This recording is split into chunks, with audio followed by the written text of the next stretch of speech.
नमस्कार दोस्तों, स्वागत है आपके अपने YouTube चैनल नीरज के टॉल्स में। दोस्तों आज हम बात करने वाले हैं ब्लैक डेथ्स के बारे में। 14वीं सदी की एक ऐसी महामारी जिसने दुनिया की 1/3 आबादी को समाप्त कर दिया।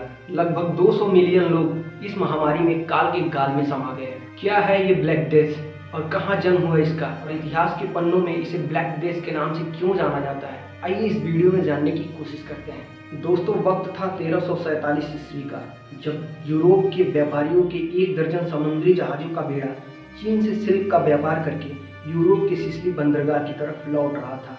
चीन का सिल्क उस समय विश्व प्रसिद्ध था और यूरोपीय देशों में इसकी बहुत ज़्यादा मांग थी। जब यूरोपीय व्यापारी चीन में व्यापार कर रहे थे उस समय चीन प्लेग नामक संक्रमण से जूझ रहा था।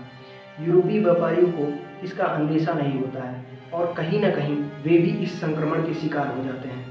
शुरुआती दिनों में इसके लक्षण किसी सामान्य बीमारी जैसे होते थे, जैसे कि बुखार, दर्द, खांसी, लेकिन कुछ ही दिनों बाद ये संक्रमण अपना विकराल रूप ले लेती थी। कुछ ऐसा ही होता है इन यूरोपीय व्यापारियों के साथ।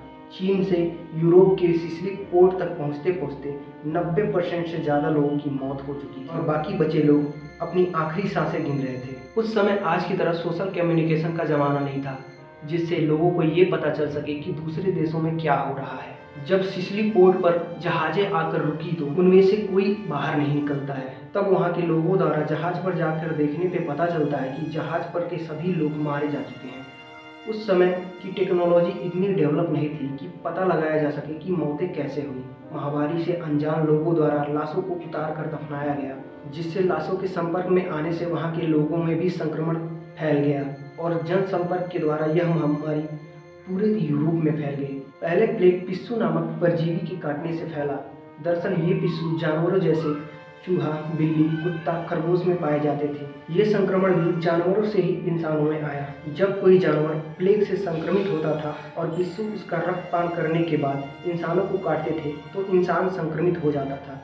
यूरोप में प्लेग के 3 वेरिएंट मिले जो येरसिनिया पेस्टिस नामक बैक्टीरिया द्वारा फैल रहा था। पहला वेरिएंट था ब्यूबोनिक, इसमें तेज बुखार, सर्दी और खूनी खांसी और बड़े बड़े फफोलों के लक्षण दिखाई देते थे, जो मानव शरीर के लिम्फैटिक सिस्टम को प्रभावित करता था, जिसमें संक्रमित लोगों में मरने वालों की संख्या 60% होती थी। दूसरा वेरिएंट न्यूमोनिक था, जिसमें उल्टी, खूनी खांसी आती थी, जिसमें संक्रमित व्यक्ति के खांसने और छींकने से बैक्टीरिया हवा में फैल जाती थी और दूसरे लोगों को भी संक्रमित कर देती थी।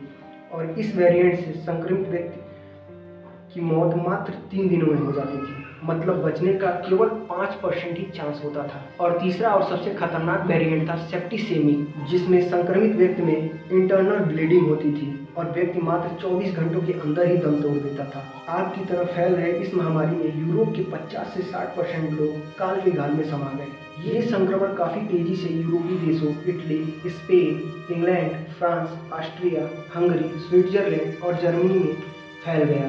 सन 1347 से लेकर 51 तक चले इस महामारी को इतिहास के पन्नों में ब्लैक डेथ का नाम दिया गया। दुनिया की 1/3 आबादी को इस महामारी ने समाप्त कर दिया। लगभग 200 मिलियन लोगों को अपनी जान से हाथ धोना पड़ा। दोस्तों ये महामारी इतिहास के सबसे बड़ी त्रासदियों में से एक थी। सन 1946 ईस्वी के समय यूरोप में अकाल पड़ा हुआ था। लोग भूखों मर रहे थे और लोगों की इम्यून सिस्टम काफ़ी वीक हो गई थी, जिसके कारण प्लेग वहाँ भारी तबाही मचाने में सक्षम हो पाई। दोस्तों आशा करता हूँ कि इस वीडियो से आपको कुछ जानकारी मिली होगी। तो आपसे गुजारिश है कि इस वीडियो को लाइक करें और ऐसे ही एजुकेशनल वीडियो के लिए चैनल को सब्सक्राइब ज़रूर करें। मिलते हैं अगले वीडियो में, तब तक के लिए जय हिंद, धन्यवाद।